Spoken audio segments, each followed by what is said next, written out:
In The Summer I Turned Pretty Season 3, Belly's narration shifts as she enters a new chapter in Paris, navigating her life abroad. But notably, her voice disappears after she receives her first letter from Conrad in episode 10. Earlier in season 3, I talked about how Conrad's honesty in episodes 7 and 8 brought out a more truthful narration from Belly after a stretch of repression and avoidance. And now, once again, her narration grows quiet. Let's talk about why. To understand Belly and Conrad's arc in these 2 episodes, we need to trace back a thread from season 1. After Belly and Conrad almost kiss for the first time, Conrad confides in Cleveland about his fears of messing things up with her. Cleveland tells him that you can't be good with someone else until you're good with yourself.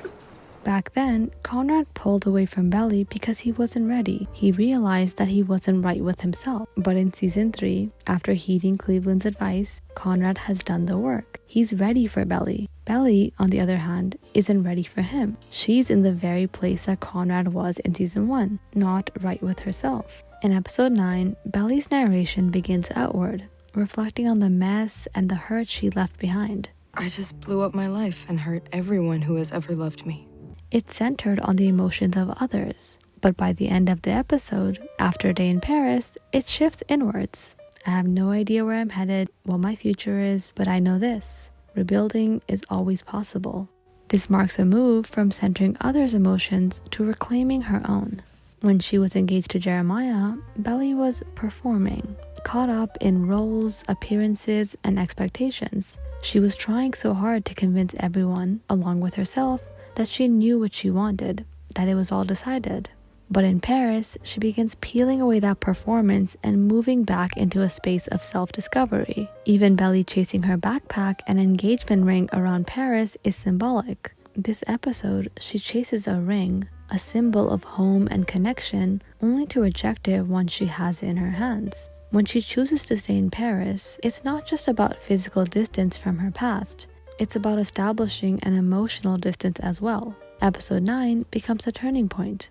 Belly begins to separate her identity from the weight of other people's expectations. And episode 10 gives us Belly's most vulnerable narration in season 3. It was a chance for me to test myself, to find out what I was really made of. She admits to weakness, homesickness, and insecurity, feelings that she would have previously hidden or pushed down. 3 months in, and it turns out I'm weak and homesick and I'm really bad at French. She is no longer narrating to persuade or prove anything, only to search and to sit with her doubts. She's questioning and wondering again about what she hasn't figured out yet, what she still wants, and what she fears losing if she goes home. I haven't seen or changed or learned enough yet. I won't be able to make myself come back. This vulnerability marks real development. Belly is learning to sit with her doubts instead of running from them.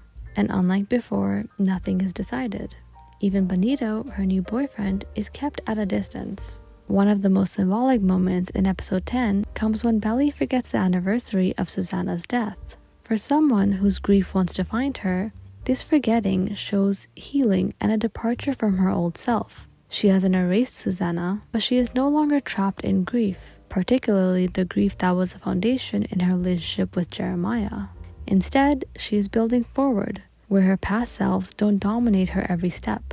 And her unsure, questioning narration in episode 10 reflects this. However, after her letter from Conrad arrives, Belly's narration goes silent for the rest of the episode.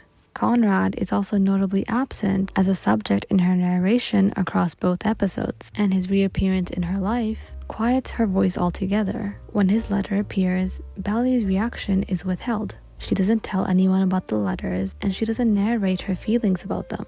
It's Taylor who finds one, forcing the subject out into the open, but Belly is choosing when and how to confront her feelings, if at all. So, when Taylor confronts her about the letters, Belly is avoidant. She brushes it off, downplaying the love letters as regular nothing notes. This indicates that she is not ready to broach the subject of Conrad out loud to Taylor or with herself, which is why her narration quiets. This is in keeping with the first half of season 3, when Belly's narration would quiet after moments with Conrad when her feelings were stirred. An example is during and after the peach scene in episode 5, when Belly was visibly affected but quiet. Similarly, Belly is affected seeing Junior Mint and the infinity necklace, but the audience isn't privy to the thoughts swirling behind her telling expressions here. The avoidance with Taylor is also a shift because in the past, Belly's feelings were often shaped by Taylor's advice, following her advice to pursue Jeremiah in the past over Conrad, or to get back with Jeremiah after he cheated.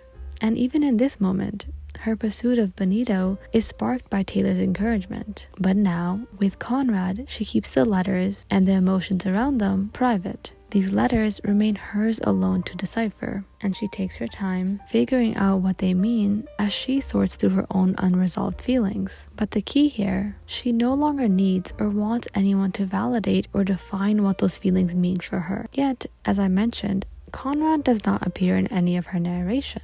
Even the flashback in this episode reinforces this absence. Throughout the series, Belly usually explains the memories we see through flashbacks in her detailed narrative voice. But this episode, the flashback has no narration, and Conrad, though a part of the memory, only comes up indirectly, mentioned in passing. He's acknowledged as the people that Belly says she wants to hang out with to Susanna, but the significance of this is not explored in her narration. The memory is not unpacked. We instead just see it flip past her mind. And these stylistic choices with Belly's narration matter. It shows Belly refusing to let Conrad consume her in this new chapter. She's not ready to confront him directly, so she keeps him at a distance in her narration. Belly is moving on. It's not by erasing Conrad, but by refusing to let him dominate her story. Her narration shows a deliberate avoidance, not because he doesn't matter anymore, but because she needs the space to explore and decide her feelings on her own terms. As Cleveland suggested, Belly has to get right with herself before she can even think about getting right with Conrad. This also adds nuance to the earlier airport scene in episode 9 when Belly last sees Conrad. In this moment, after the wedding is called off, Belly is almost paralyzed seeing Conrad at the airport. It's so much bigger in this moment than a coincidence for her. It's fate, a sign. In the previous episode, at her bachelorette party, Belly realizes that Conrad has been and is always there when she needs him. And here he is again, in her time of need. She waits for him to look up, hesitating to get on the plane to Paris. Even after their goodbye at the wedding, the part of her that still waits is still alive and well. But I think in this moment, she realizes what Conrad had to realize in season 1, that you need to be right with yourself first. So Belly needs to pull herself from this situation and make the decision to leave without Conrad's input, which she does. And I think this is why he disappears from her narration altogether in episode 9 and 10. So Belly in this moment is exactly where she needs to be, figuring things out on her own. This moment highlights their interconnectedness and teases the invisible string which will always bring them back together, as Conrad senses her as well.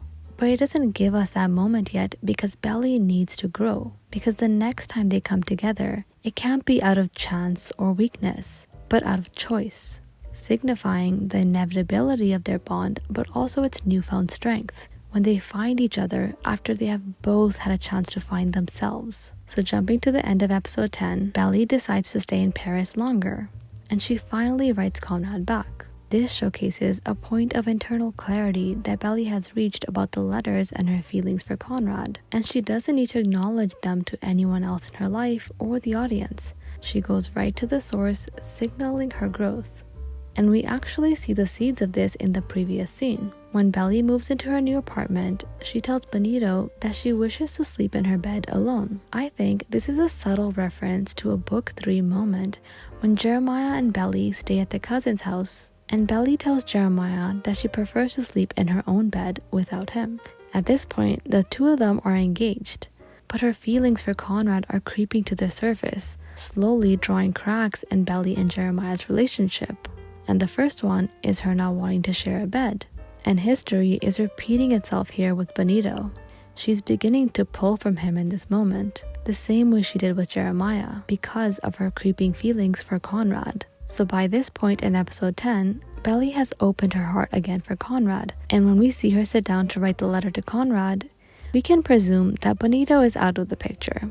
Belly's reply marks a resolution, a turning point where she has confidently stepped into a new sense of self. In episodes 9 and 10 of season 3, Belly's narration evolves. It becomes less about convincing others and more about uncovering herself as she begins her new life in Paris. Belly is finally learning that her identity is not tied to others, not Conrad, not Jeremiah, not Taylor, but to her own choices.